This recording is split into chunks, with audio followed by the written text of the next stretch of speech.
Hey guys, so welcome back to the BMW Blog podcast and welcome to episode 14 of season 2. Today we have a very special guest with us, Matt Mullins. If the name sounds familiar, I'll explain in a second why. But first off, he's the Chief Driving Instructor for the BMW Performance School in the US. With me, I also have Nate Rich, my co-host. You've known him by now. So let's dive right in. Matt, thanks for joining us. There is a lot of stories to be told today. Yeah, man. Hey, thank you. Yeah, I have a lot of history with both you guys, so it's an honor. Thanks for having me. Absolutely. So we're going to do a little bit different today. Before we start with your career and all of that, we're going to roll things a little bit backwards. So let's start with one of the probably most exciting things I've seen done at the Performance Center in the last probably decade or so, the M5 World Drifting Record. So I know it wasn't just you part of that, and we can talk about it, but maybe explain to people that don't know what that world record actually meant for the brand and how you pulled it off. Yeah. So, well, a little bit of history first. So, one of our instructors at the time, and now he's racing, and he's still all over the place. I think he's racing a BMW this weekend somewhere. Johan Schwartz. So, Johan's one of our instructors, and Johan, I found this out later, had a fascination with Guinness World Records and had always wanted to set one. I didn't know this was a thing, and so. When the F10 M5 came out, so in like 2013, he had this idea to do a drift record. Someone had set one on a like a slick surface. I don't know what the distance was, and he says I could beat that real easy. And so he talked to Dan Gubitoza at the Performance Center. Dan said, "Sure, we can do it." Johan raised some sponsorship, kind of some charity things, and we did it as part of I think it was like a club weekend.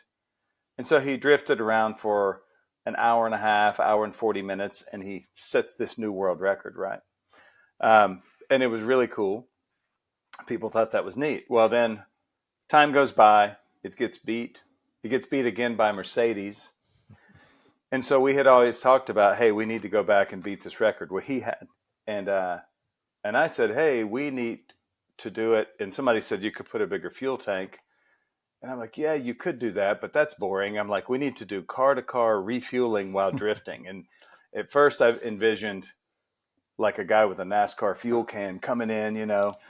Anyway, so we talked about it. We'd talked about it a few times. And then the way it really turned into something was I was working on, we can speak about this one later. I was working on a BMW film called The Escape. I'm wearing my Clive Owen wig. I'm in the Armani suit, and there was a little bit of a break, and some of the guys at BMW are up there. We're in Canada, and we're just talking, and one of them says, "Hey, I think he's maybe in Germany now. But he was with marketing at the time, and he says, hey, tell him about your idea to break the drift record, because I guess over a couple beers I had shared this story. So now I'm telling my great idea to these guys." And then they called me, hey, you got to come work again. So I took off. So I forget about it. And so about a week later, maybe it's 2 weeks after we had wrapped on the movie, I get an email from another guy who was with marketing at the time, and says, hey, will that drift thing really work? We're going to present it to the board. And I'm like, yeah, okay, this will never pass. It'll never get through legal. But I said, yes, it'll really work. Send it back. Forget about it again. It goes on, keeps getting traction. The guys at M said, we want to support it as part of the new M5 now that, right, the F90 is about to come out.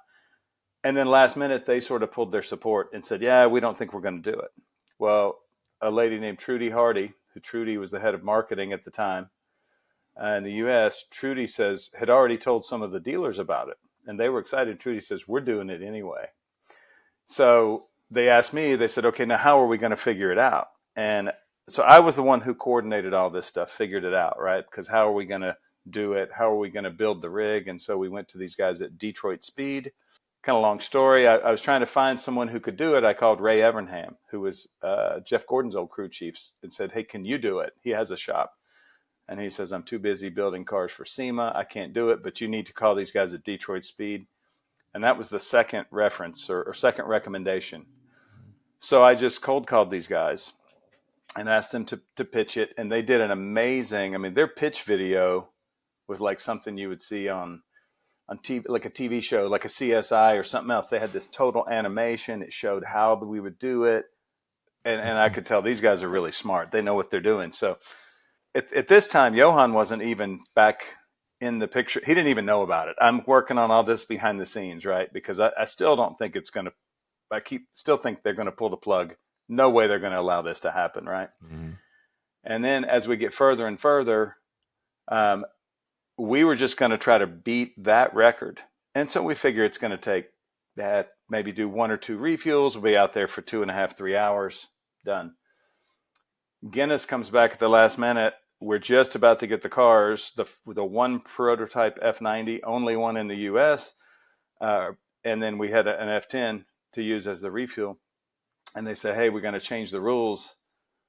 Now it's 8 hours, as many miles as you can go, but you can stop, you can refuel, you can change tires. And when we said, yeah, we're not doing any of that, we're not stopping, because we already had this plan. And so then I'm like, oh my gosh, somebody's got to sit in the car for 8 hours. And I was really like, oh, and I really, but I knew Johan would do it. I'm like, he's the guy. He's an animal. He would 100%. And, and so then it made sense. I said, hey, how about I'm going to step back. Johan drives it again. We know he can do it, and he'll do it. And I'll go drive the refuel car, and we'll do all this. And so that's kind of how it all came up. Of course, like most projects, we had this grand plan to do all this testing, to do it all in secret. And then if it didn't work, nobody would know about it. Mm-hmm. It was the idea. Well, as it gets closer, things get delayed. We're waiting on a car. We finally get this stuff last minute. And then they said, hey, on the day when you test it, we want to send a team from GoPro. We want to shoot all this because now we think it's going to be part of the launch for the new M5. I'm like, guys, we're trying to work out details. I don't need a whole crew there, you know. Anyway, they show up, and we're struggling because we find out one limiting factor: the tires are so grippy, the cars are now so fast that the guy hanging in the middle trying to refuel the cars, the G-forces it's a struggle. So we're like, we've got to pull the speed down once we're both sideways. Plus, we need to be, this far apart. So we're having to both ride the brake. Well, now the brake temp's going through the roof. The engine temp's going up. Now we're going to get into like where it's going to do throw some sort of a code and put the stability control back on. We got all these crazy issues, and we have about a week to work it out. So all the guys across the street at manufacturing were amazing, the engineers, and we had to get support from M, and we had to get VP approval last minute, right? Just like we got to have these guys tweak a couple little things on these cars so we are able to get them to do what we need. And everybody came together. We actually had everything kind of worked out, but the timing, we envisioned being able to go for about 40 seconds sideways while we're refueling. That was tough to do, right? Trying to engine temps. We want to make sure we didn't get anything hot or have an issue. So I had to do more refuels than we thought we would. We ended up, it took 7 attempts to do 5 refuels. Okay. And there was a lot going on while we did it as well. I mean, there's so many stories. The first thing we figured out, we were like, how are we going to communicate? And we figured out I'm the only one who can actually see what's going on. So if if Johan's car's here, I'm up behind him, I can see what's going on. Johan is driving. He's looking where he wants to go. It's all happening behind him. He has no idea where anything is. Mm-hmm. So he just has to drive the car and do a great job. But we're trying to talk. So we thought, we'll pair up everybody Bluetooth and we'll do it. Well, we found out there's a delay in the car Bluetooth. You don't hear it driving down the road, but man, it was like night and day when we're trying to talk, and we're like, okay, we're going to crash everything. This won't work. Which I want to clarify one thing really quick here. If people haven't seen this, I mean, yes, it's two M5s drifting right next to each other, but to clarify, there's a guy strapped into the back seat, hanging out the back window with a fuel hose, attaching it to the other car during all of this. Yeah. This is where we need to have the video showing, right? But we'll throw that up there. But there you go. Definitely so when we have Bluetooth issues, it's not just between two cars. There's literally a guy hanging out the window right during the drift. Yeah. And so the thing is, the guy with the fuel has to be able to to call. If something's going wrong, he's got to be able to call it out. I've got to be able to, Johan has to. Anyway, we came up with a system, Bluetooth, like what they use on motorcycles. And this thing worked like magic. So now we can communicate. Okay, great. We got that one handled, right? The guy you were talking about hanging between the car, his name is Matt Butts. He actually worked for Detroit Speed. And so as they're building the car, they told us, they said, we need to know who's the person who's going to be back here doing the refuel. And we said, well, we don't know. And a couple of the instructors and a couple of guys at the Performance Center said, I'll do it. I don't know how serious they were, but then it kept getting closer and they said, look, we have to know because he's building he actually took the whole back seat out. He built this cool compartment. He put like a foot brace. He actually was tethered in. He had through his suit, he's got a harness and that thing was hooked in so that he could kind of stand up and be hanging out of the window, And they said, well, he really has to know because he's got to build it. And then they said, and by the way, if you don't have anybody, he said he wants to do it.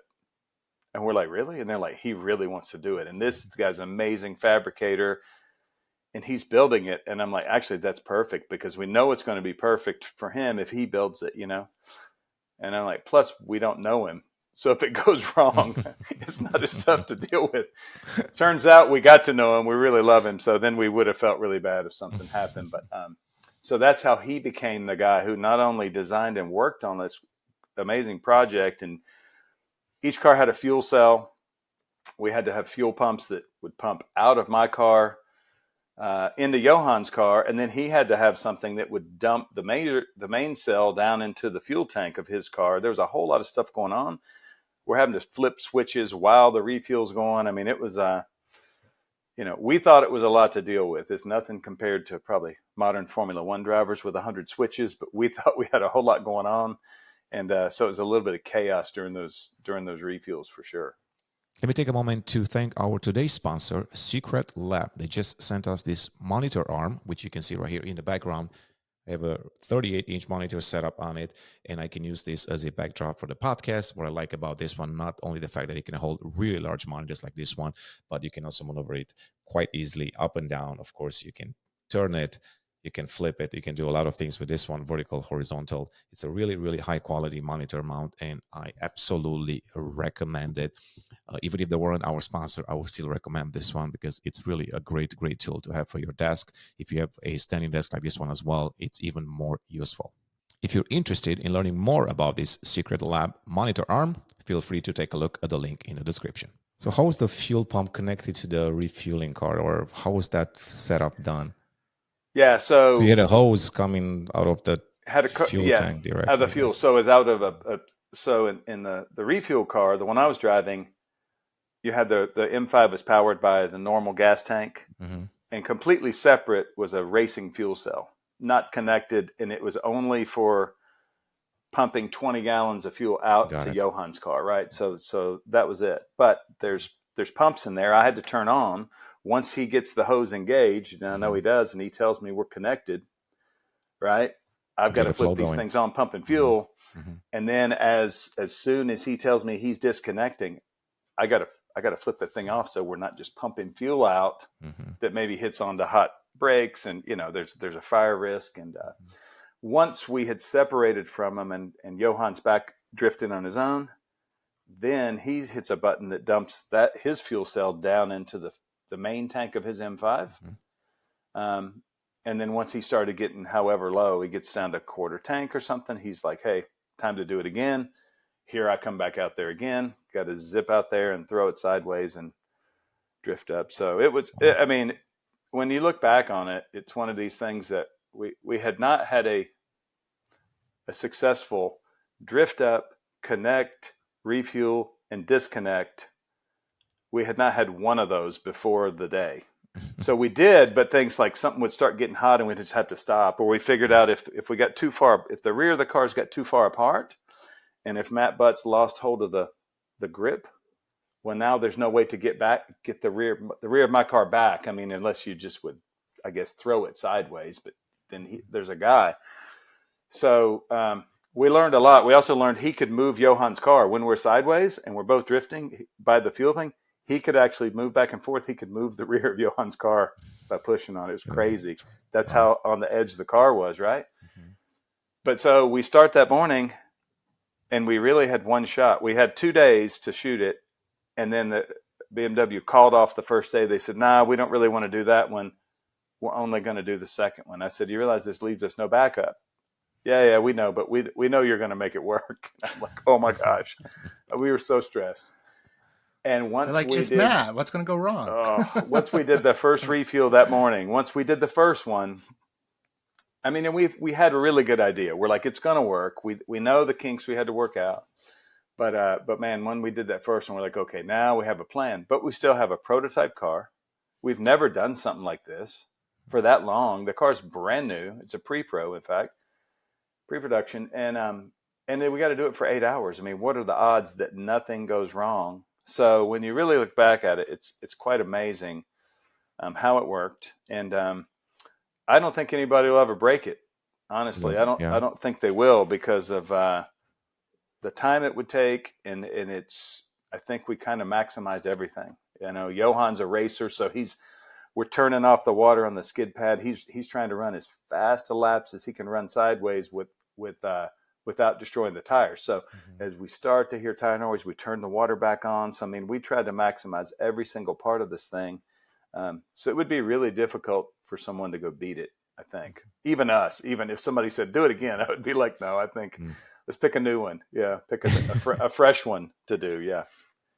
So let's point on this one. How was it for Johan to drift for 8 hours? What was the feedback from him? Because, I mean, 8 hours of drifting. I mean, think of the focus, right? I mean, hey, I give it up to him because at the end of this, so we did 2 world records. We did the longest one, right? He's the guy driving. So technically on the big Guinness World Record, I've got both of them upstairs. The one that says the world record like that, it's only got his name on it, right? So, and then the other one we did was a tandem drift. So there was also a record for that. And we smashed that to pieces because we did this for like an hour and a half. After the last refuel, I went out and joined him, and we had to be, tucked up together like the Formula Drift guys do, right there tight for like an hour and a half. It's like 40 something miles. Man, the focus on that, I mean, there's another car right there as well. But 10 minutes into that, I'm like, okay, I don't know if I want to do this for another hour and a half. Somewhere then you get into a zone, and like an hour and 15 minutes went by. And then we're like, oh, we just got 5 minutes left, But we would talk on the Bluetooth stuff. We would be talking about just telling some crazy stories. I mean, his wife's jumping in, talking to him. He had snacks in there. Be like, hey, man, how you doing? I mean, I don't know what all he's doing in there, right? But it's amazing. Did they film the entire 8 hour like a time lapse? Because that would be amazing. Oh, and the reason we did is because and actually at one point BMW, they posted it because somebody after we did the record, chimed in, internet warrior. Yeah. And I don't really believe it. And so Neil Moreno said, okay, we're going to post the whole thing. And they did. I don't know if it's still out. And I'm like, I mean, I would never want to watch it, 8 hours, man. It would be tough. It would be a tough focus to watch it at your house, much less if you're the one driving it. So, but anyway, it was awesome. Yeah. Those cars are still, they still bring them out every time there's a new M5, right? They bring those out as part of the fleet. Yeah. And it's a cool part of BMW history. So I was glad to be involved. And I love when somebody throws up a meme every once in a while. It still keeps resurfacing, right? So it's all good. Amazing project. So I did say that I'm gonna have just this leading question and then jump into the beginning. But you mentioned the Escape film, so now we got to go there. So let's not even put that away. So. For people that don't know, the Escape film, it's a reincarnation of the old BMW films, and it was done a few years ago. I'm going to let you give me the exact timeline, but essentially it featured Clive, Owen, and John Bernthal from The Walking Dead, in case you guys don't know who he is. I mean, he's done a million movies. That's just probably the one that I remember. The Punisher. Exactly, The Punisher. So many. Great actor. Dude, man, yeah. And you were Clive Owen, basically, right? Man. I tell people it's the closest to James Bond I'll ever get, Well, I was a huge fan of those films. So the first day that I walked in to work at the Performance Center, which is in 2001. And it was an M5 owners program, and we'd walk into the lobby.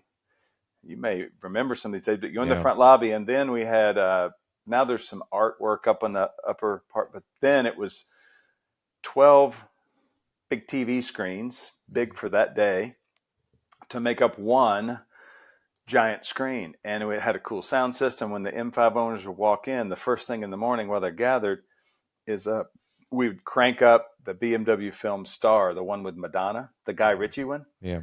Music So cranked up. It's one of my favorites ever, right? And so I was a huge fan of those films, right? I loved all of them, especially that one. That was probably my favorite with that M5 in it. And so when I got the opportunity or the chance, and you know, they called and said, "Hey, we want you to do this." And I got to see the script before. It was, don't tell anybody, the whole deal, all this. And I'm thinking, I'm just going to get to do something on this. Honestly, I didn't even ask. I'm just like, I'm so honored to get to do anything. I'll show up. I figured maybe I'm driving a background car. Mm-hmm. Man, I get there the first day, and we're doing a little testing out at this airport, and they take me over to, you know, hair and makeup, and we're looking at all this stuff, and they start doing this wig and the whole thing. And I'm like, so what am I doing? And they're like, you're doubling for Clive Owen, man. You're like the star of this thing, you know, as far as stunts. And I'm just like, wow, no pressure. Right. Mm-hmm. And it was with the 5 Series when that car came out, right? The F10 5 Series, it was a 540. Mm-hmm. So it wasn't an M5, but it was a 540. But what an amazing experience.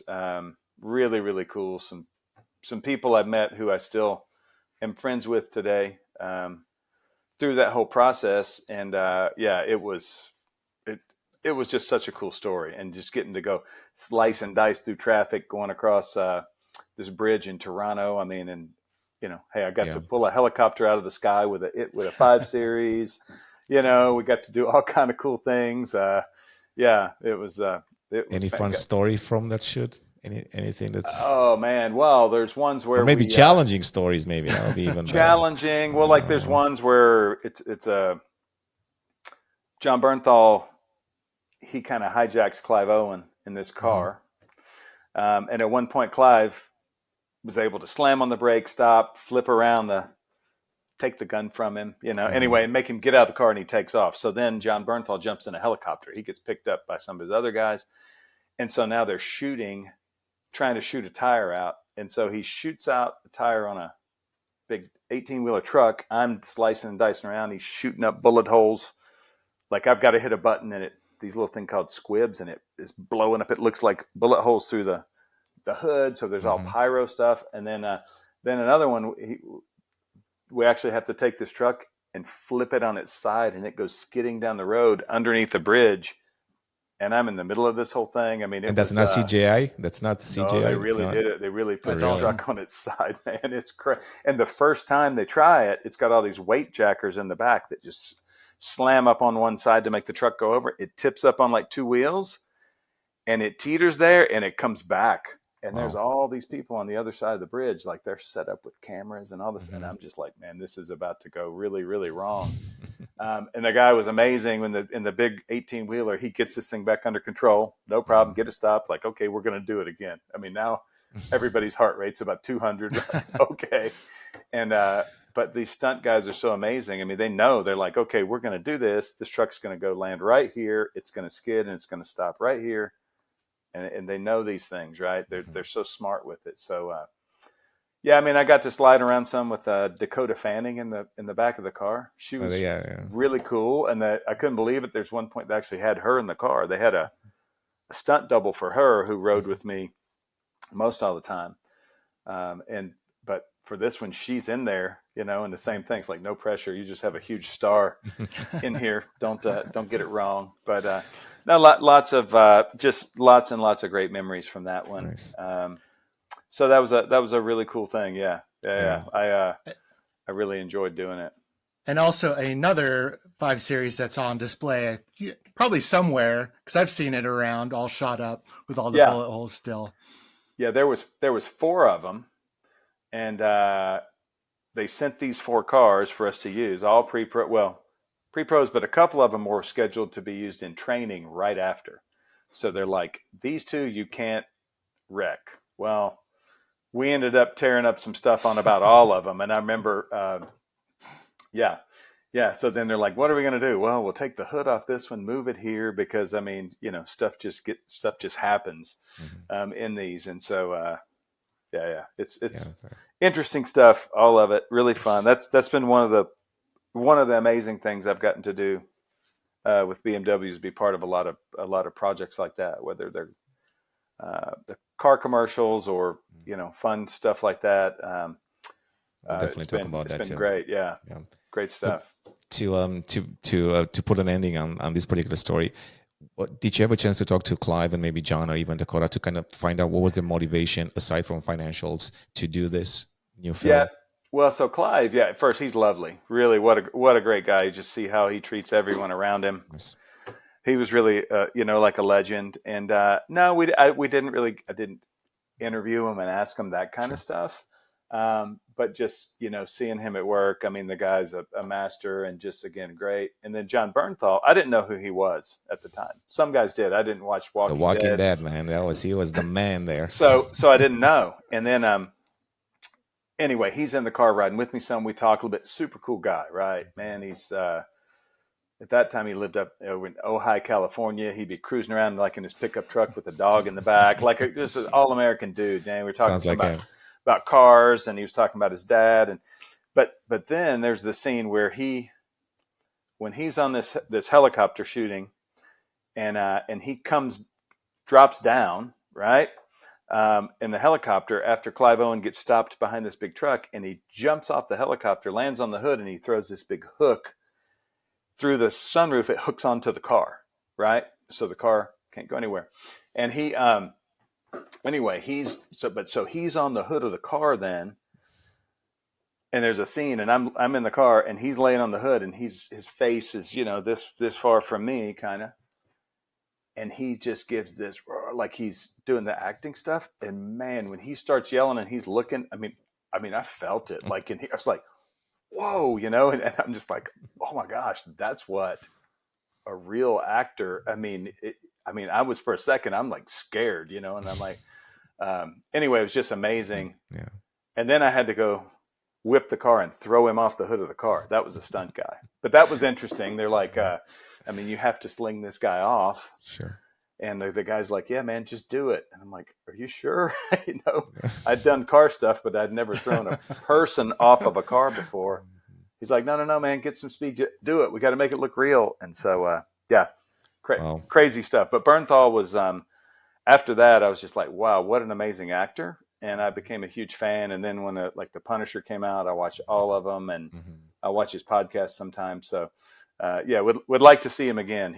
We talked driving, and he goes, man, I would love to come out to that Performance Center. Oh, yeah. Awesome. And so we didn't make it happen. We still need to do that. All right. So now let's go back to the beginning. So now we've heard all these amazing stories, and there are more to come. But who is Matt Mullins? How did you get started with cars, racing, and of course BMW?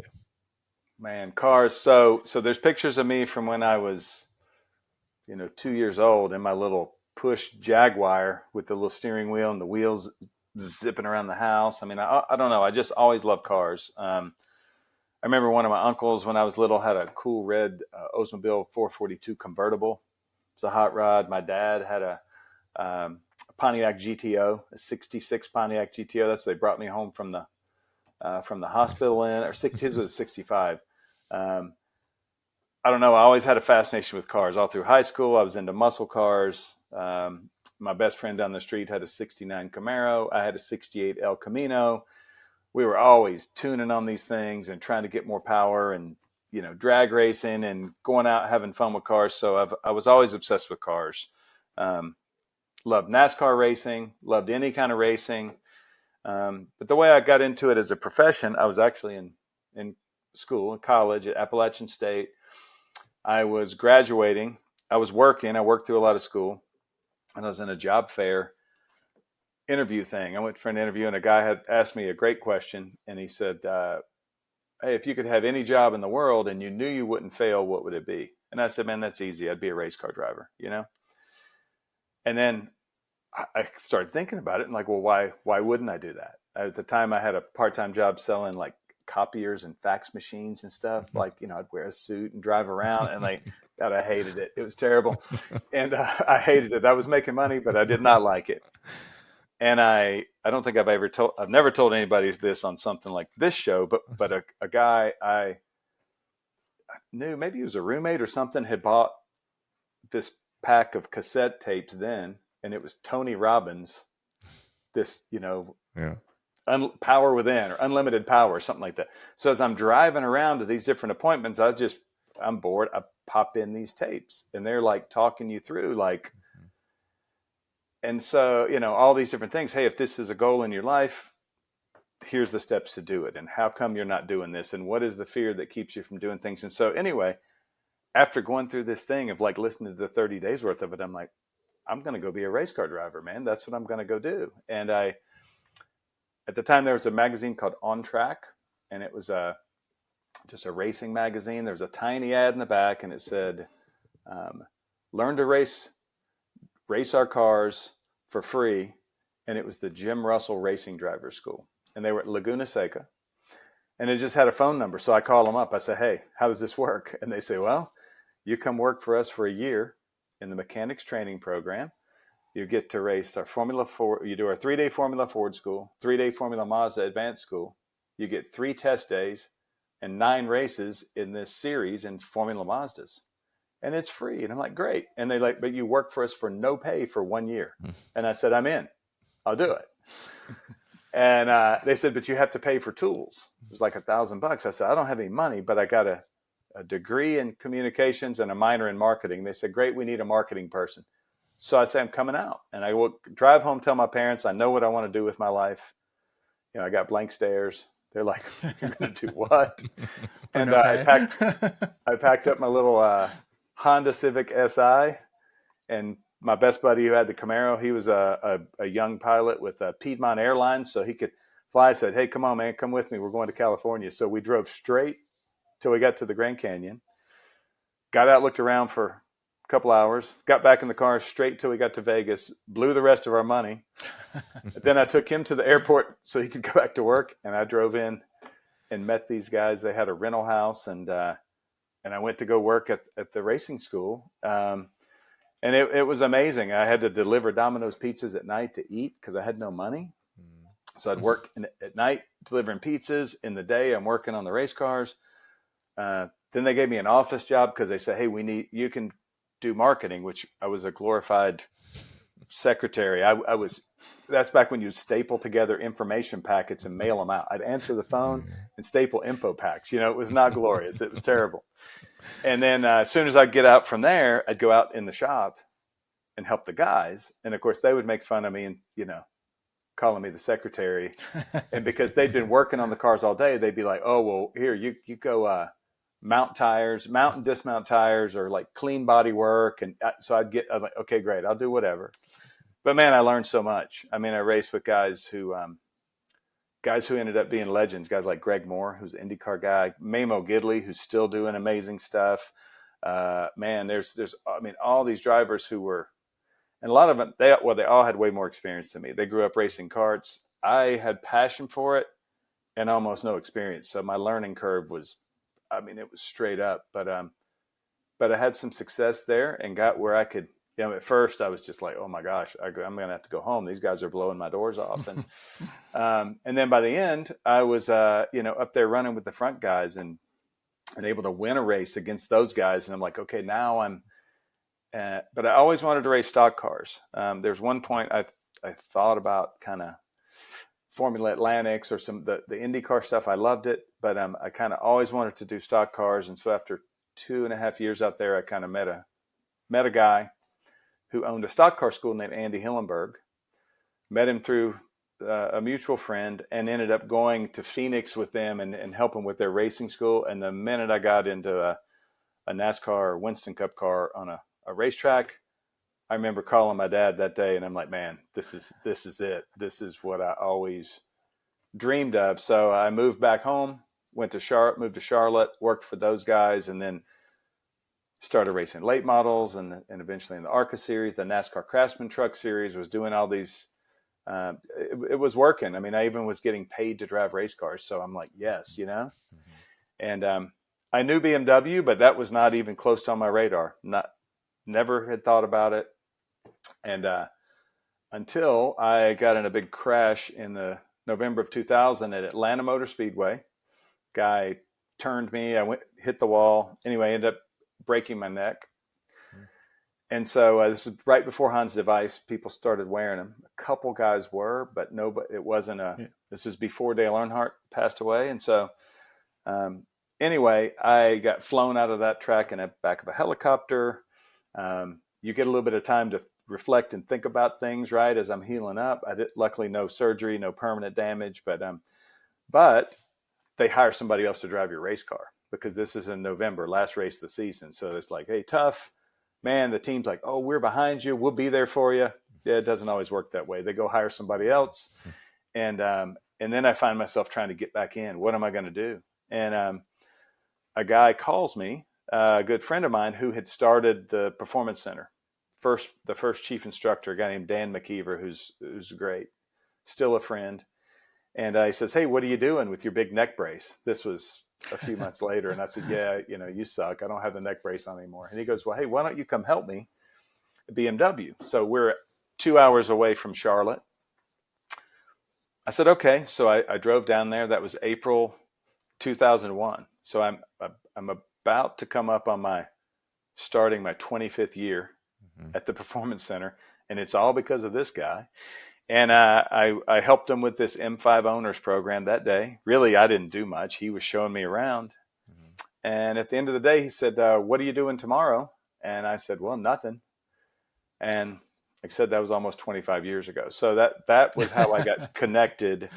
I didn't have a plan or an intention that way. It just, I had been a chief instructor of the stock car school before. So I had experience with running a racing school. And when I came to BMW, I wasn't running it. I was just one of the guys. But and so I was part-time at first, still living in Charlotte, still doing some more NASCAR racing, doing some stuff like that. And I think it was maybe 2006 or 7 when we ended up moving. At this time I was then married, 2 small kids. The commute back and forth was getting kind of old. BMW had asked me to come move there a couple times, and I declined. And I finally said, "Hey, Roger Penske's not going to call me to drive his NASCAR race car. I'm a little older now. I don't need to be in Charlotte. And hey, let's do it. Let's make the move." And so we moved to the Greenville area, and it's one of the best things I ever did. So it's been fantastic. So what made you stay there for nearly 25 years now? Man. It's interesting how stuff happens, right? It's well, first the cars are amazing, right? So I like to think I'm a principled person, right? But I had done some ride and drive things, some other things working where sometimes you'd go work on a ride and drive. You're doing sales training, or you have, and you're comparing different cars, and when you're doing that, you work with a company and you're representing, let's say we're representing Nissan. You work for them for a new car. You're working for Dodge with a new truck, or you're working for whoever. And we would do comparisons. Let's say if we're working with Infiniti, I did some stuff with those guys, and you got a Mercedes and you got a BMW, and we're trying to design tests that make this Infiniti look like it's the best car. And we have to say, hey, it's really great. And then of course, when the people aren't around, we're like, man, that BMW is awesome, And so the thing I love about BMW is that you don't ever have to make excuses for the car, because the driving dynamics are always spot on, right? They're always great. You could discuss styling, or you could discuss other things, right? I mean, for a while, they didn't have the best stereo or maybe the best nav system. To me, that wasn't so important, but the driving was amazing and the cars were great. And so, I loved it. I got to go pretty quickly after being there. I got to go to Germany for training. We spent 20 days in Munich doing stuff and training there. Then the next year with the Salzburgering on the racetrack. And then, so amazing people, amazing cars. Pretty soon then I was a pretty big part of the school. And then in 2011, I became the chief instructor. And Then we added thermal. I mean, so it's been great because there's always been new challenges. It's always been growing, developing new classes, meeting great people. I mean, honestly, I've had other opportunities and people call me and ask me to do other things. So I've been blessed, but none of them, every time I would weigh it out and go, that's not as good as this gig. This is a great, it's a great place, great cars. And so, yeah, it's been pretty easy to stay there, quite honestly. Nice. So you mentioned, the Greer location, Spartanburg, and also Thermal, and you have the Indy right now, sort of a part-time school, right? Whatever, Yes. or temporary school. How have the schools evolved over the years and the courses as well? Like, can you give me like a progression of how everything changed? Maybe since 2001. Sure. I mean, honestly, the basics, the fundamentals in driving, it's the same. You know what I mean? It's physics, it's geometry, it's teaching the basics. I mean, braking skills, that's a big one. Vision is always the number one thing we talk about. Look where you want to go. That's and then we get into things of trying to develop car control and feel. And so as we kind of worked around and developed a couple of our schools, like our car control school, we have a 1 and a 2 day version.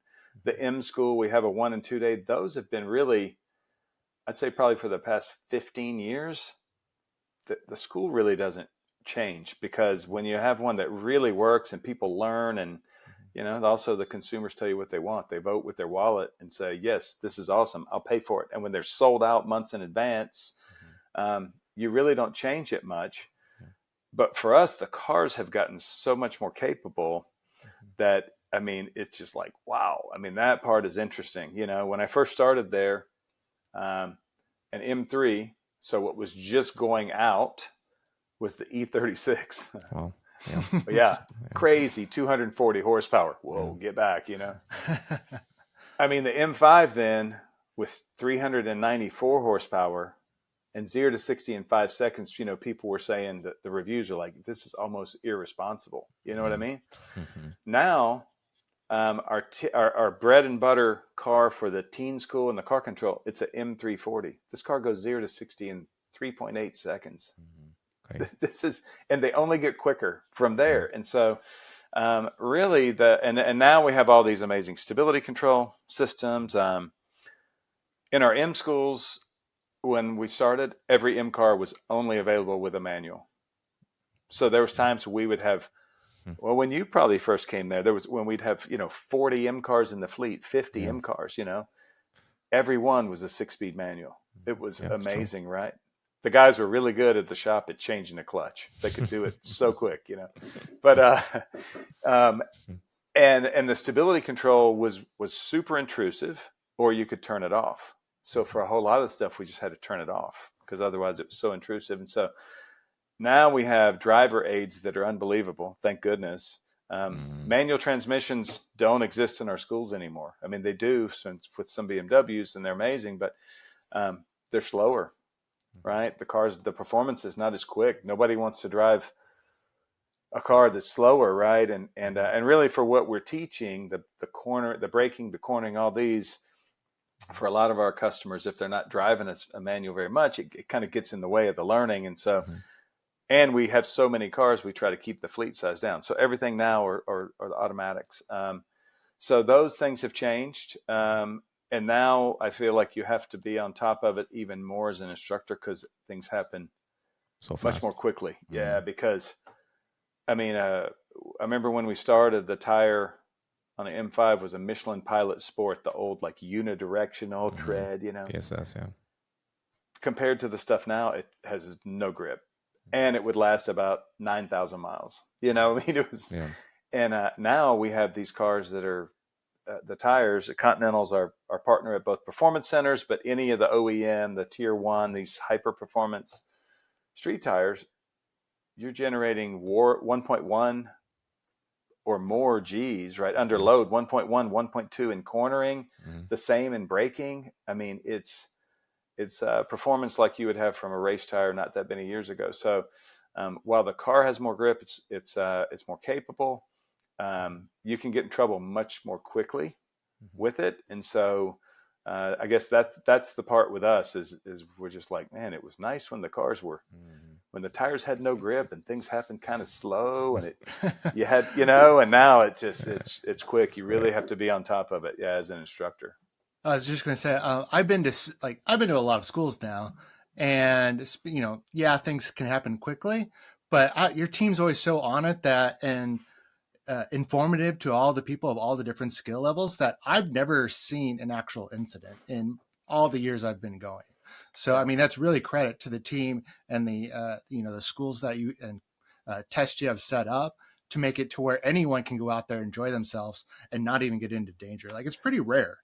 It's super rare. Yeah. And thank you for saying that. Yeah. We got an awesome team of instructors at both performance centers, and these guys and gals, and we work really hard at it from every part, right? From them being a nice host and have a great welcoming personality, but at the end of the day, their job is to keep you safe. And, and so they got to really understand what's going on in the car. You have to see it happening before it, almost you got to see it developing and stop it early. Cause again, the cars can build up so much energy so quickly now.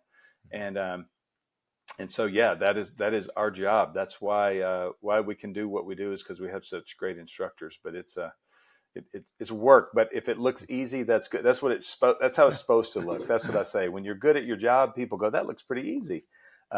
You don't want people to say that job looks really tough. Usually that means some stuff's going not the right way, right? Today's sponsor is Secret Lab, and recently they sent me the all-new Magnus Pro sit-to-stand metal desk with its magnetic ecosystem, and it's been really helpful in our editing lately. Let me show you some of its cool features.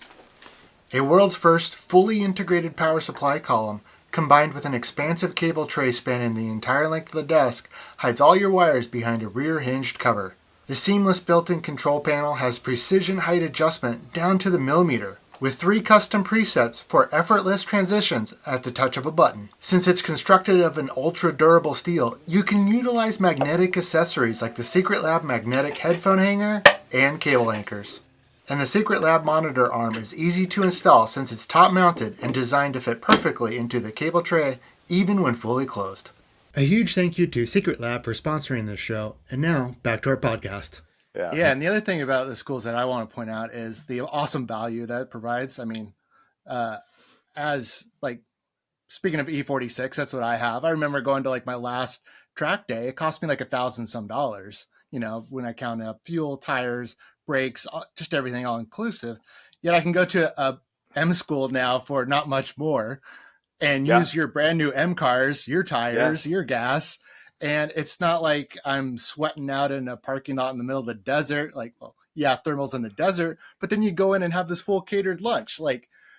Why would I go take my car anymore to a track day when I can go experience this? Sure. 100%. No, it is a great, like you said, I mean, you learn pretty quickly, right? When you do it with your own stuff, because you go, oh man, cool. I can do this track day. It's not that expensive. And then you realize driving home, you feathered the edges on all the tires. They're junk now. They're about worn out. Brake pads are gone. All the stuff you've done. And then once you look at that and then total it up and you're going, wow, okay, it cost me a whole lot more than just the admission to that day. Plus, if you have an issue with your car, you might miss sessions. If it really is exciting, you get to call your wife and go, honey, come get me. Because, I had a little issue. And then that's in your street car. That's a bad day. I tell people, when you've wrecked your track car and your street car on the same day, because they're the same car. And so it's great for us. And because of what you said, Nate, we have a whole lot of people who we see them every year or multiple times. And they go, some of them do still track their own stuff occasionally. Mm-hmm. But a lot of times they go, I have this same car, but I like keeping mine nice. I drive it. That's my daily. And I love coming with you guys because I want some instruction. I don't do this all the time. So I really want the support and the instruction.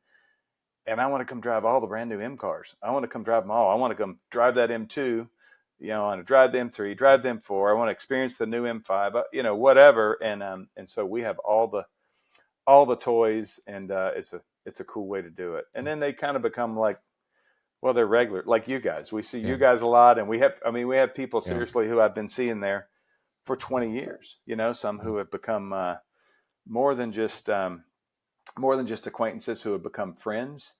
And, we see them out somewhere and, or go on a trip and meet up with them. And so that's another part I never really thought of. Hey, I'm just teaching at a driving school, and you make some lifelong friendships out of it as well. Yeah, and I'm going to add to this. I mean, I've been advocating for these schools for quite some time. I was never paid by BMW to do this. I mean, honestly, of course, we did get some, free track time in exchange for content, all of that, which kind of helped us quite a bit also. But I've been advocating for this, and I was telling people that this is the best gift that you can get your significant other. Could be male, female, doesn't really matter. It's a fun experience, all of that. And then on top of this, every time you think you're a good driver and you've been on track, you go to these schools, you realize you're not. And every time that I go back, I feel like, okay, I've done this, I don't know, 10, 12, 15 times, maybe now even more. And I feel like, okay, I'm still learning. There are still so many mistakes that I'm making because even though I spend more time on track than your average person because of my job, and I've been to a lot of crazy tracks. I was just in Abu Dhabi for the F1 track. You don't get enough time or practice, and you don't have somebody to teach you basically, certain techniques and all of that. And every time I come to the school, I feel like I'm still learning and I'm still making mistakes, but I'm developing, So I always tell people, if you find a deal on this, because your guys are running sometimes promotions, all of that, or like group buys, do it. Aside from the fact that you're going to have fun, 100% doesn't matter which school it is, you're actually learning quite a bit. And it makes you realize that, okay, you're not that good of a driver. And that's my question to you also is like, how many times have you seen people coming in and say, I've got a Porsche GT3 maybe, or this, and I'm a fantastic driver. When they go like on that school and there you realize that they're not. It probably happened more than I'm assuming, right? Well, first of all, everybody thinks they're a great driver. Just ask them. You know what I mean? I'm a great driver. Everybody says I'm an awesome driver. Okay, great. So we see all of it, right? But the other thing you hit on is that driving is a perishable skill, right? Commuting is different than driving the car at the limit of the tire's grip. And so even though you have experience and you have more knowledge than the average guy, like you said, but you don't do it. You don't do it every month. You don't even do it, especially not every week. What the benefit we have, we do it every day. Yeah. Even me, after 30 something years of this life I've been so fortunate to live. If I'm away and haven't been back in, and jumped in and say, when we do our hot laps and we're sliding the cars around and doing it, if you just did it yesterday, it's no big deal. If you've been off on vacation or on some other job and you come back and it's been a month and you hop back in the first time, you're like, woof, okay, got to focus up here. And it's a different level, right? And so you're right. You can always learn. The thing you do gain, I think, that never leaves you is hopefully better judgment. So then that helps you. And then when you get into the environment with us, you're like, okay, well, now I know I'm in a safe place. It's a closed course. Hey, these guys planned for this. Like you said, hey, you come make a mistake. Mm-hmm. That's the whole point, right? If we were like drive fast and never make a mistake, that would be no fun. It would be impossible. Yeah. But we have the place to do it. You get out on the skid pad and hey, if you spin it out, no big deal. Turn it around, we go do it again. And pretty quickly it comes back. The difference is when you do have the experience, we see it. It comes back pretty quick. You have to knock that little rust off. And the other part is it's always fun. You know what I mean? So it's not like you're going, oh my gosh, I have to go drive this M car on the track. And it's, oh my goodness, don't make me do it. It's fun. It's fun for us when we do it as part of our job with you guys. And we know you guys love it. Absolutely. And honestly, even the teen schools, I feel like they're so necessary. I've seen one from afar while I was there, and I feel like, I would send my kids to do one of this because, growing up in Europe and getting my license there also, there you really need to practice in order to get your license. You go through a few months long training program, driving and all of that to properly drive. And then you come here and it's like, oh, you just do this and you get your license. And then you realize, that it's 16 years old also versus 18, that's another issue. So I feel like those are even more important for a lot of parents, especially these days, sure. With all these powerful cars, you see all these accidents with M2s and M3s and M4s, always crashes. Somebody just bought an M4 CS in Chicago the other day and crashed it like the day after. That's crazy, young person. So I feel like these schools are even more important for something like that. And I know that you do offer that program, that program as well. For sure. No, and that's back to, we've had these debates back and forth. People have asked, well, now that cars have all these stability control systems, is it as necessary now to have these skills? Like, do you need to be able to correct a car that's oversteering? Do you need to be able to go understand when a car starts understeering and how to fix it? Because now the car just fixes it for you. No, the car can fix you up to the limit of the grip of the tire, right? It can't change physics. And so now the problem is, when I was started driving growing up, the tires were terrible.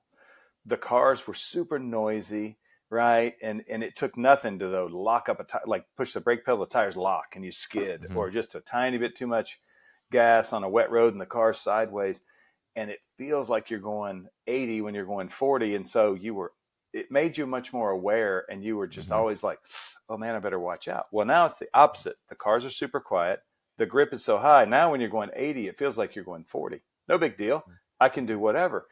And the stability controls and everything are so seamless with BMW that sometimes people are riding the stability control through the corner and they have no idea. Their foot's on the floor and they go, this thing had a little turbo lag coming out of the corner. And it's like, no, that DSC light was flashing the whole time. It's managing brakes and engine throttle management and all this. And you're right on the edge and you have no idea. And then you go one step more. Well, now none of the tires have any grip and you can't get it back. So I think it's, if anything, I think it's even more important the driver training and to have some understanding with it, or else you can kind of get numb to it and go, what, this is easy. I mean, I'm the same as you, probably Horatiu. I mean, I have kids, mine are older now, they're in college. They both went through our schools a couple times, but I'll be out driving and you see somebody come flying up and it's a teenager just, sitting there bopping around to music, flying into traffic, making moves. And I'm like, man, they have no idea how on the edge that car is, right on the edge. And I think they have zero awareness of it. And for sure, they probably don't have any way to try to, any understanding of how to correct it if it goes wrong. They're a passenger at this point. And we see them come to our teen schools and it's amazing the transformation in a day or in 2 days. And the ability they have, a car snaps sideways on the skid pad and and they catch it. And you're just like, wow. Or you see them going through a slalom or doing emergency braking from 70 miles an hour through a corner, full ABS, and they just do it. And you go, that's so cool. Yeah, that's the one thing I was going to bring up after Horatiu brought up teen is, just your average driver don't know how to do evasive maneuvers, right? So like everyone always asks me like, what's your most favorite thing when you go to the track and do these things? And I tell them, I love just smashing the brakes and avoiding things because you don't do that very often. And It's just so cool to put my foot into the floorboard and let the car do its thing and be able to steer around stuff and be able to do what you can do. And then 90% of the people on the road don't understand that, you just slam your foot to the floor, let the computers figure it out, and you can still steer that car and get yourself out of, danger. Right. You're 100% right. I mean, I tell people all the time, we're doing the theory part of say the school, right? And if they're very attentive and I tell them, hey, thank you for listening attentively, that's great. I appreciate it. But you listening to me talk about how to do it will not change your ability to do it. When we go out here on the track and you do it a few times, that changes your ability to do it. So just the practice, just the doing it, having the understanding, look what I can do with this car. But really the experience, it's not just to understand it. You can't just watch somebody else do it. You have to do it, experience it. Maybe you get it wrong a couple times and we say, hey, here's what happened. Here's how to fix it. Go back and do it again. And now you've got it. And then it's great if you can come back and do that occasionally, at least. If you buy a brand new car, I tell people once you warmed it up a little bit, go find a place where it's safe. Find out what the ABS feels like in that car. Do a couple of hard stops in it. People are like, well, that's my new car. Yeah, but what if you have to do this? You're getting ready to drive in the most dangerous place, the real world. So you might want to be ready and know how this car is going to respond when you do it. And important stuff. And everybody who comes to the school and does it, they share that same view and that passion. And so we love it when they do it, especially when they're kids. Because you really feel like you're doing something. I mean, I tell my young instructors, when not to get too deep into it, but some people talk about their job and they'll say things like, well, hey, we're not curing cancer, we're not saving the world. And I say the difference in your job as an instructor, you might be saving somebody, because the skills you're going to give them, they need this in their everyday life. And so, hey, maybe we are actually kind of, changing the world with that a little bit. And in the meantime, we're having fun. Yeah. Having super fun. Half of what we do now at both performance centers is corporate entertainment. That's half of our business. And so even if you come there and you're doing a timed autocross and you're doing a rat race, well, guess what? In the rat race, you're sliding around on a wet skid pad chasing each other. You're developing car control skills. You just think you're having fun. Yeah, exactly. In the timed autocross, you're doing emergency braking at the end every time, because you're trying to get stopped in the stop box. Some of these people have never pushed a brake pedal that hard in their life, and they're going to do all that. And if you ask them, how was it? They don't say, oh, great, I learned something about tire grip management. They're not going to say, they're going to go, man, that was the best time I ever had. That was fantastic. So it's kind of cool, right? We have a lot of fun. And in the meantime, with the stuff that people learn and take with them can be beneficial, even if they're not really aware of it. I'm gonna make a joke at the expense of MotoGP and BMW Ram. Oh no! Yes. Pivot. So if you guys need some training with that M5, the G90, there are a couple of schools. There are a couple of schools, and we know a guy. So that's all I'm saying. I know. I saw those pictures, and I'm like, oh my gosh, what a beautiful car. Hey, again.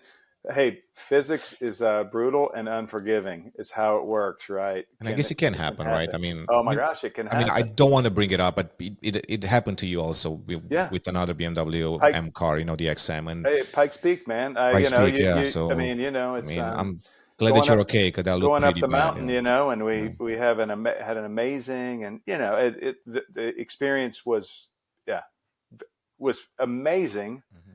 Until that day. And then everything changed greatly from any conditions I'd been in. Temperature's different. The grip level's way different. I'm committed, because we're going to go not only get the SUV record, but we had a pretty reasonable shot, we thought, of setting the fastest time ever up that mountain in an SUV based on the times we had. So, I mean, I'm committed, and I'm going to send it the same way we sent it. Well, I didn't calculate for the fact, because the temperature went up so much, we lost a lot of grip in the corner, right? It happened. You hear guys talk about this all the time, and all kind of racing, right? Get to the corner and the grip's not there. And again, physics doesn't care that I'm like, oh, hey, this guy's a chief instructor with a lot of experience. We should cut him some slack. He goes, nope, sorry, no grip. Off the road you go. And so it's how it works, right? Luckily for most people in their normal life, they're not that close to a limit. Probably, right? There's probably more room to come back from something like that. But 100%, man, it's how it works, right? But it's also a testament to, that's why I don't make fun of those incidents, because I know it can happen to anyone, even to Formula One drivers. You just saw the guy, Jack Johan, just went with the DRS straight to the wall, right? I mean, he's a Formula One driver. So it's not fair to make fun, because it can really happen to anyone. There's so many factors at play when you drive at the edge, that a lot of things can really happen. That's why when that happened to you, I was kind of setting away, because I know that it's something you cannot control. But same thing with the M5 too, also. So people on the internet like to make fun. Oh, it's a heavy car. It's that. It's not always about that. The Formula One, it's not a heavy car, and it's got a F1 driver in it, and it still happens every weekend almost, right? It's crazy, man. Right? So, and anybody who's in the sport, if it's at a competitive level. Yeah, I mean, all the guys who are the top legends in the world, if you get them around for a beer and start talking about the stuff they've torn up, the stories go all night, because they're all, when I did this one, this was even worse than that one you did, And I got my story. Yeah, same. I got my story at the Performance Center, actually, and I'm not sure if you were there that day. We're doing the. I'm not sure if I ever told the story publicly, but I'll tell you now. We're doing the X4M or X4M or X4M40i. One of those were launched there. And the whole day I was like, drifting that car. I was building up. It was like 4:00. They're like, your shuttle bus is waiting for you. You got to go. I'm like, one more lap, And I was following Tom Plasinski, and I was like, trying to keep up with him. And then I turned off DSC, and I was sliding, last corner. I go up the hill. For some reason, I only got like 2 wheels on the ground, and I see the rear starting to go sideways. I correct it. Tom is like, after I thought you got it, I thought I got it too. And then I went to the grass and I scraped the right side of the of the X4, and I didn't crash it, but I scraped it quite badly. And I'm like, yep, that's what happens, all day doing great, and then one more lap. Probably was relaxed, and I thought that I got it. I've been doing that the whole time. I was going faster and faster, and it happened to me. And walking into the office and telling them that I scraped the fender was not a. So right before you did it, did you say, "Watch this, hold my beer"? Pretty much, yeah. That's what it was, And Tom, he's fast, So he wasn't probably even pushing it, but I was just, I turn off the SE. I learned my last most of the time to not turn it off because, especially with an SUV, it's tough to correct it. And I'm sure I could have probably said if I was a better driver, but it was still a decent save, but not good enough. There you go, man. It can happen. It can happen. Yeah. So the one thing I will say back on the XM thing though, it was really tough for me because I'd had crashes before racing stock cars because that's part of racing stock cars, right? But you do that and then you're like, okay, well that sucked. Hey, we'll get them next week. The tough part about Pikes Peak is you never get to run the whole track ever. You only track to sections. You never get to run the whole thing. And so, and then if that happens, you're like, well, that's another year. Yeah. And then if the weather's right, and if we could actually, can we get a budget to do it? And can we do all this? And so first, thank you BMW because they build an amazing safe car. And the guys at Reese Millen Racing. Second, the attitude with everybody at BMW. I mean, I didn't know, I'm just like, oh man, I feel like I let them down. And their attitude at the beginning right then is, hey, we're coming back. Yeah. We're going back. They didn't have to do that. And we did. And we went back. And then when we went back, it's almost even more pressure because now you haven't, not only you're not even practicing in sections, you're ice cold, haven't seen the place. Luckily, the car had enough performance in it that we were going to beat we were going to beat the race day record by a lot. And even with just showing up kind of ice cold, whatever, and going one run, we still beat it, which I'm super happy because it shows how amazing the car is, the performance, but really to the commitment from BMW to say, hey man, that's sports. Actually, that's what the guy who's the president of BMW manufacturing slapped me on the shoulder, says, hey, this is sports. We're with you. Let's go do it again. And I'm like, wow, what an amazing company to have that attitude. So I really felt so supported by them and so fortunate, so lucky to get a shot to go do it because that would have sucked if we just never got to go back, Exactly. Yeah. Oh, that's super cool. Super cool. Yeah. Okay, what else? Getting close to the end, but I still want to talk about a few more things. Let's go back to maybe because we're joking about this off camera a little bit that in some of the movies that you've been doing stunt moves and all of that.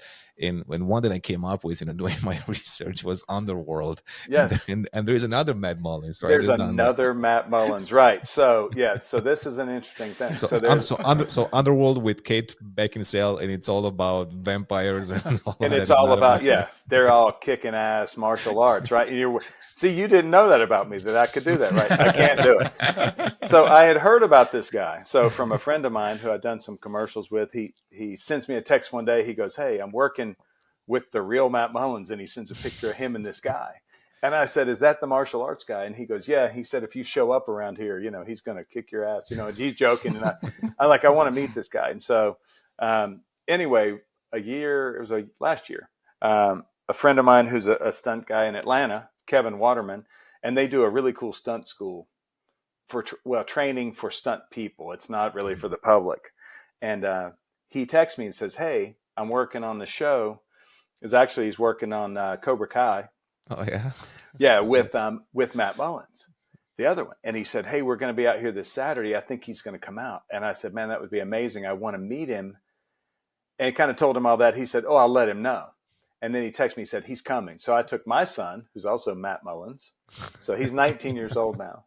He's also a martial arts guy. He's a 2nd degree black belt in Taekwondo. Nice. And now he's doing another one called Kung Nu. And so he's cool stuff. And we went over and met this guy because he was doing some driving stuff, just playing around.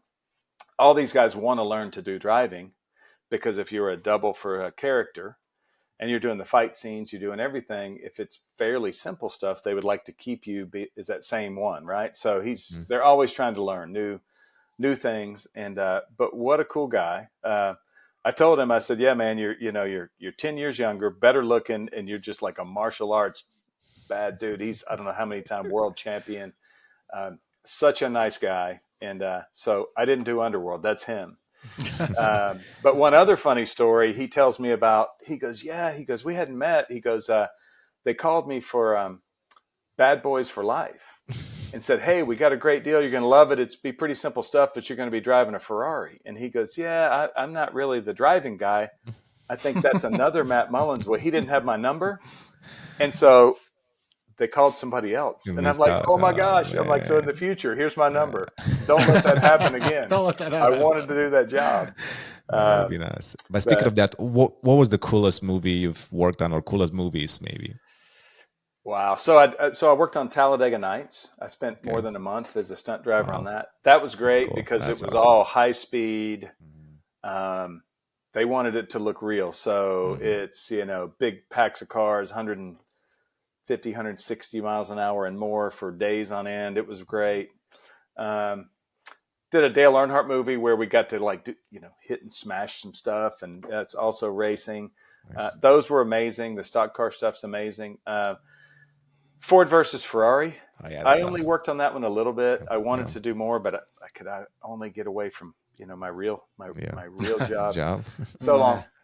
I did some of that, but the one that I did get to do recently was one of my favorite ever, and that's Gran Turismo. And so Neil Blomkamp, the same guy who directed the BMW film I worked on called The Escape, he was the director for this, and the stunt coordinator was the same guy who did Talladega Nights and Herbie Fully Loaded and a bunch of other stuff I'd worked on, a GG commercial with all these M2s, all these. So another guy who's a complete legend and just a lovely guy named Steve Kelso.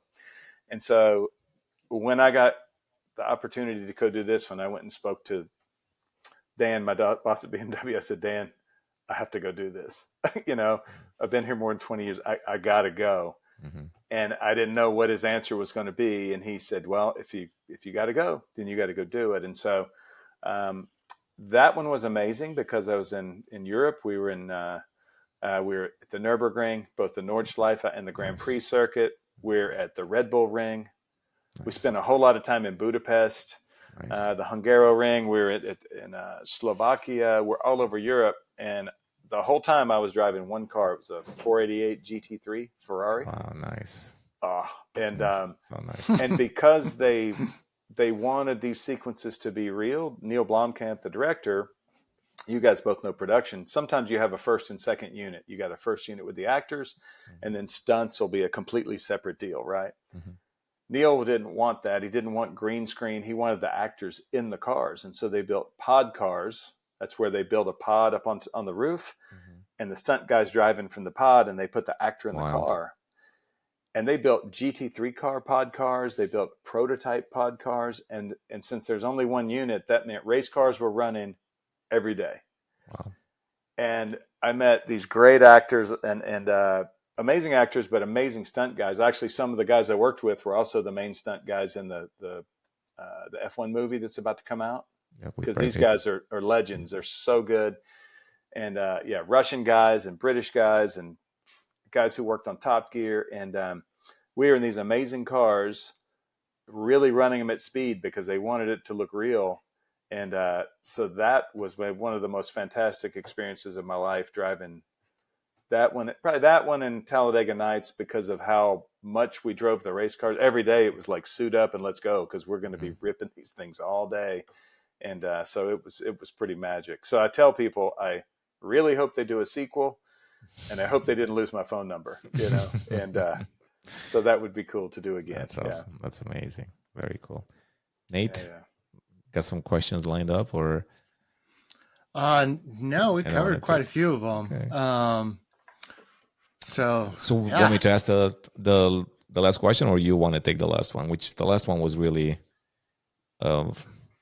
more about what's your favorite BMW to drive, all time favorite BMW to drive, and what would be the dream track to drive it on? So does it have to be a street car? I mean, let's do street cars. Street car. Okay, if you're going to ask me my favorite, I would probably have to say the Z4 GT LM, because I've driven that car. Yeah, it's pretty amazing. For a street car, honestly, probably the current stuff, man. I mean, like a M3 competition Yeah, X Drive. G80. Yeah. Oh my gosh! I mean, the car is every time we get in one at M Track Days, going around to these different racetracks. So we were last year. We were at Road America. First time we're there, and we go drive this car, and you get out and you just go. And I'm in these cars all the time. This shouldn't be a surprise to me, right? Yeah. Or to the other instructors. And we get out and we're just like, man, that car is so good. It's so amazing, right? Just the speed, the performance, the way it corners and turns. So that would probably be the car, right? And dream track. I would have to pick a track. Maybe I want to pick one I have not been to yet. So I'm going to pick a dream track. I would say Spa, because that's one I haven't gotten to go see yet, and I want to. So I'd say G80 at Spa. Same. And bring the Z4 GTLM as well, please, if you would. GTLM. I'm going to give another quick story on that, but I had a chance to go with John Edwards in the Z4 GTLM last year. That was his, BMW USA wanted to let him drive the car one more time before his retirement, and it was the historics race at the Daytona 24. And they asked me to go with him in the car and do it. And initially I said, no way, I'm not doing this. And that's okay. How many times am I going to have this chance? And I stopped eating dinner because I knew it's going to be bad. But I didn't realize how bad it's going to be because John was on it. He's like, we're going to start last because I really want to push the car. I'm like, all right. I mean, warming the warm-up lap was the worst because I had no idea what to expect. And I was strapped in properly, but I didn't have any hands device and all of that. So my head was banging all over the place because he was trying to warm up the tires. It was quite cold that whole morning. He could have told you. Yeah, exactly. He didn't tell me. And he apologized afterwards. But after 5 or 6 laps, I'm actually happy that there was an incident that happened with the pace car. So they had to stop the whole race. There was a crash because I don't think I would have been able to make it the whole race. So did you bail out then? Yeah, I mean, they had to stop the race because of that crash, basically. But it was halfway through because I'm pretty sure I would have thrown up. But that car was so capable, and he was pushing to the edge, he was racing it, he was not even. I'm like, dude, it's an amateur race, He was on it, so that's his last shot to get back. In the car. I rode with Bill Auberlin at Road America. Okay, it was in the E92. Then they called it the M3 M3, GT. the GT2 is what they called it. Same thing. It was the one they ran in American Le Mans series, and Bill was on qualifying mode as hard as he could run it, and you're just like, wow, it's amazing, right? So it's tough being in that seat though. I'm much happier holding the steering wheel. Yeah, that's the thing with Bill. He's always on qualifying. Even the press events. I mean, there's some stories. That's why he's Bill Overland, man. That's why he's the winningest driver ever. Especially the more he sees you, the more he starts wanting to push harder. Yeah. Because at first I wasn't going to get in the car, and Plasinski talked me into it. And Bill goes, "Oh yeah, I'll take you for a ride." And I'm like, "Oh man, I know I'm going to get it." Yeah. It was also Tom that talked me into going with John Edwards because I said no. And then he's like, come on, you got it. I'm like, okay. I came out of that car. I was wet. I was sweating. So it felt like I was driving. It was wild. Yeah. It's an experience. But anyway, fun story. The last Tom. point. Yeah, thanks, Tom. Exactly. So for young people listening who dream of having a career like yours, either in stunt work or performance driving and all of that, what advice would you give? Oof. So for the driving, the racing stuff, unfortunately, it is, it's expensive, right? So the tough part is trying to somehow get into it, but it is possible. But it's possible to have a great enjoyment. It's really hard to get paid to hold a steering wheel. It's hard, man. It's always been hard. It doesn't get easier. But as far as, it's like with anything, I mean, you got to be committed. You got to go find the people who are the best doing it. You got to get your way in behind the wheel. Now, these kids can learn so much from the simulators. I mean, we've got young instructors who, I've got one of them, a guy named David Dalton Jr., who was really good racer, and he's a BMW factory tech, super smart kid, was racing F4, doing well, then kind of ran out of money, career kind of died. He came back through doing iRacing, winning, got picked up by the Williams team to run this Radical series. The team's just finished third. He won a couple of races. I mean, man, there's ways to do it now that I never had access. So the sim world, I'd say, is an amazing place. And honestly, that's what all the top drivers now, they all do it. You have to do it, right, to stay current. You got to do with the sim development work. So I say that's a way to do it. And as far as the stunt and the other world, you know, there's so many other parts to it other than just the driving. I'm a one trick pony. I drive, right? But the really amazing stunt guys and gals, you know, they drive cars, they ride motorcycles, they do the fight stuff, the fall stuff, any of these kind of things. There's a lot of different ways to do it. There's some schools and places. And yeah, I mean, if that's your focus, then you just got to go get it, man. It's like anything that's worth having, I think it's tough to break into, but you can find places to do it. Yeah. And I always tell them good luck, you know, if they want to do it. Sure. Very cool. And I'm happy that you brought up the sim racing because, you know, Nate and I have been talking, and actually we're teaming up with a company called Challenge and also with Fanatec to actually build our own racing sims at home. And the reason for that is to kind of show that, you don't have to spend a lot of money.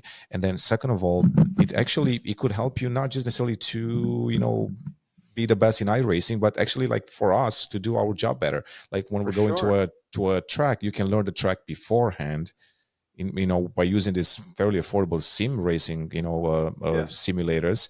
And I think you're absolutely right. That's the future for a lot of young drivers, basically, you know, and that's exactly the reason why I started this project like a month ago. And we're just starting to get the pieces all together right now to just show people that this is actually a thing that happens. Good. Okay, bring me in on that deal. I need one at my house too. Well, Don't forget your buddy here. We're working on that. We're working on that. Trying to piece things together. I'm going to Munich actually in June also to observe one of the BMW sponsored eSIM racing teams. Yeah, so I'm actually going to go shadow them just to kind of see what they're doing and how they're preparing to all of this. And I think Fanatec it's involved in all of that too. So I'm actually, you know, trying to figure out this whole world also. But I'll keep you. It's crazy, and I mean BMW is even using it now and for their test drivers as they're helping develop these guys to get them. So one of all these different levels, but one of them called C3. That is like Nürburgring test driver level. Mm-hmm. Well, so the guys with internal driver training are now doing sim stuff, the same thing to try to get these guys, because you want to maximize this time on the track. You want to prevent any massive mistakes because it's super sketchy. You guys have been there to the ring, and so to go learn it, and so it's a teaching tool for these guys as well. So it's they're using it everywhere now. I think it's I'm a big fan of it. I always like car video games anyway, But before they didn't translate, now it's unbelievable. It is. I mean, honestly, I started to look at this, and aside from the actual seats that you can get from companies like Challenge and other ones, of course, but it's the actually Fanatec setup and paddles also that make a huge difference. They have these paddles with load cells right now. Yes, you can adjust the pressure and you can get a lot of feedback on it. The steering, you know it already, is from the GT4 race car, so it's the same one, which is awesome. Which I feel like. It's so awesome to have a steering from an actual racing car, basically, you know. So yeah, the fidelity of everything, it's so good. I just tested a rig, the Abu Dhabi. They had a Fanatec rig set up there, and it was so good, honestly, so real. I mean, this one was more advanced because he had all the the movements and all of it, but so good, honestly. And I'm gonna make one for my kid, too, because I think it's super super cool. So yeah, to learn. Cool. But anyway, this was a great chat. Really appreciate taking the time on Sunday. Hey, thank you guys so much. And everybody watching this already knows about the Performance Center, but I'll just touch one little thing and say, please do. All the schools we have going on, right? We have at both Performance Centers in Greer, South Carolina, and in Thermal, California, operating every day. We do have a fleet of the new the G82 M4 GT4 race cars at Thermal that anybody can go drive. We do advanced sim schools there. We have Indy coming up. We're going to have a lot of cool stuff going on there as well. And M-Track days, those dates will be announced as well. So we're going to be all over. When you do start shopping, you mentioned sometimes that there's we might have a deal. If you ever see the deal that's 20% off, that is employee pricing. jump on that Take deal. it. When you see that deal, that's the one you want. If it pops up, we do them on site sometimes, like at IMSA races. And sometimes you'll see them social media from us. And the other one is anybody who's a car club member, BMW Car Club, you can get 15% off of our regularly scheduled schools anytime. So if you're looking for a reason to join the car club, just besides the fact they're great people, great events, and a lot of fun, that's one, because you also get discounts and you learn about special events with us. So Nice. Hey, love you guys. Love what you do for BMW. I remember when you very first walked into the Performance Center and they're like, this is BMW Blog. I'm like, what? I'm like, who, and I was teaching, I was leading that school when you guys first showed up, and man, people still think that when you're walking away. No, but what it's turned into, I mean, you guys have really kind of turned into a trusted authority on the brand and everything like that. And that's tough to do, right? I mean, there's a lot of people who want to talk stuff, but I mean, you're up there now. You're serious business, man. You're up there along with a lot of these old school publications that were the ones that were so revered. And I think you guys are in that group now, which is so cool. So I'm happy for you. Yeah, I really appreciate it. It's been a journey, but it's always been a good partnership with BMW also. And, we always try to be objective with everything that we do and cover everything good and bad. But honestly, it's always a partnership. And I think a lot of the media companies have this partnership with OEMs also. It's also a form of trust. But we've also pushed the envelope quite a bit the last few years with everything that we do. And there's still more to learn and all of it. But yeah, it's always fun hanging out with you guys. And it makes our job easy too, to be honest, because we do cool stuff with you. It's always fun to be out there and all of that. So nothing more to add, honestly. I think this was fantastic. I'm sure we'll do a follow-up on this in the future. Maybe we'll do one like on site, actually, at the Performance Center. That'll be go on site and go drive some cars. Exactly. Yeah, let's go somewhere exotic. And we need to figure out a code also for the BMW blog readers. Now that you give me like an idea, maybe we set up like a discount code also for the BMW blog readers viewers. That might be a good idea, actually, to get in some discounts for future schools. Yeah, so we need to talk on that. Yeah. Oh, yeah, we've done that in the past. I've never thought about it, but now that's actually a really good idea. So we had one in the past set up, but we definitely need to look into doing that, because I know I'm always talking about it. Like I said, people ask me like, when I go out, I'm like, well, I don't go out. I go down to the Performance Center. Yeah. So cool. Great. Well, thank you so much. Thanks anyone for listening, viewing this podcast, and we'll see you in the next one.